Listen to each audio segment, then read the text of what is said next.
You know, it's funny, I've had a chance to talk to a lot of guests talking about their memories of John McCain. Mine are, of course, his sense of humor. But a lot of people just remember his character and the fact that he could take the zingers and then zing back very easily. Fran Townsend joins us right now, the former Homeland Security Advisor, McCain Institute Board member. Fran had the opportunity to be with the family a number of times before the good senator's passing. Fran, very good to have you. Thanks for taking the time. Thanks for having me.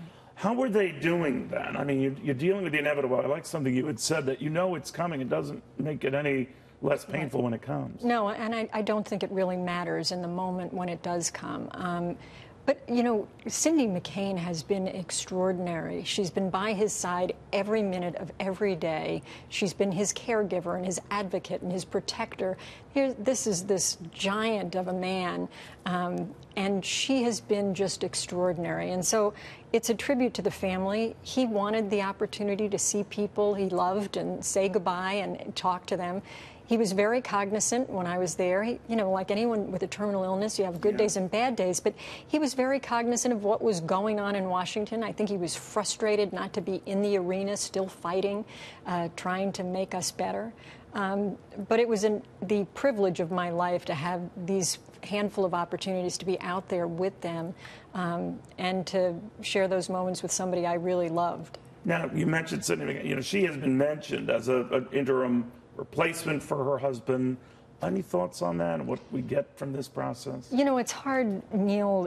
It's still too raw. I can't think about it, and I imagine the family can't think about it in this moment. And there's going to be plenty of time for politics of this. I know that Governor Ducey has spent time with John and Cindy talking about the decision he's going to have to make, and I have real confidence in Doug Ducey to do the right thing. You know, he speaks to that as the senator a different time when both sides would talk to each other. There was some irony I noticed in his passing the very day, years later, that his good friend of all people, Ted Kennedy, passed the same exact illness. And I'm wondering, whatever happened to those days where it wasn't necessarily my way or the highway? We could both share the highway. You know, Neil, it's incredible because for me, one of the signature pieces of legislation I worked on and shepherded when I was in the White House was the McCain-Kennedy immigration reform bill. And so got to work closely with both of them. And, you know, I think Chuck Schumer is doing a terrific thing by introducing this resolution to rename the Senate building. But, you know, when I think of John McCain, I think of do something impossibly big.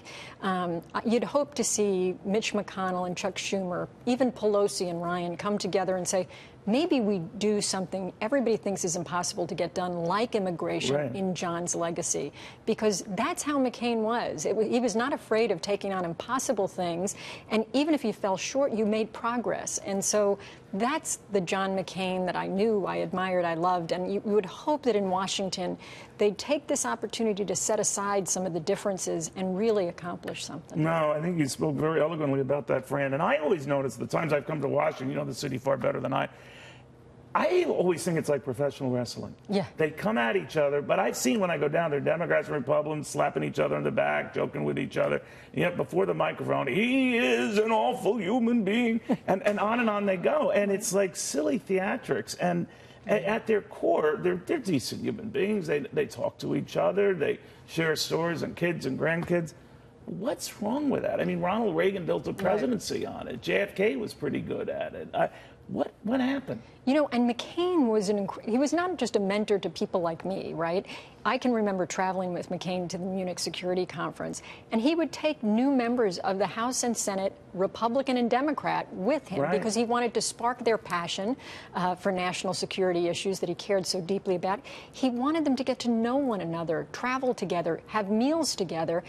He would talk about his early political life and share stories with them. And he believed that that was the way you built that sense of camaraderie. You could disagree without being disagreeable, and only if you helped each other could you get something done. And that's what you worry about being lost. I share your sense, and I hope that John's life inspires young members of the House and Senate to step up and to try to fill that kind of a legacy. Better angels. I have, you know, we all have great stories, but I remember one time my son was 10, I believe, at the time, and we were going to the White House Christmas party. Barack Obama was president at the time. But earlier that day, we did all our shows out of Washington, and we interviewed John McCain. And he asked me, Jeremy, you know, how do you like it here? I said, I really like it a lot. I'm going to see the president tonight. He says, he's the guy who beat you. And without missing a beat, McCain says, "Oh, I see you have the sense of humor of your father." But he would have a way of just making fun of himself, and we do too little of that. That's right. We do too little of it. No, and he would land a line, and he would get this half smile, waiting to make sure you realized he had gotten it in. Yeah, he would do a zinger. He asked my son, "Did you ever want to go into politics?" And Jeremy said, "Well, maybe." He said, "Well, think long and hard about that." Do you think people are less inclined to look at that kind of future, given the attitude today?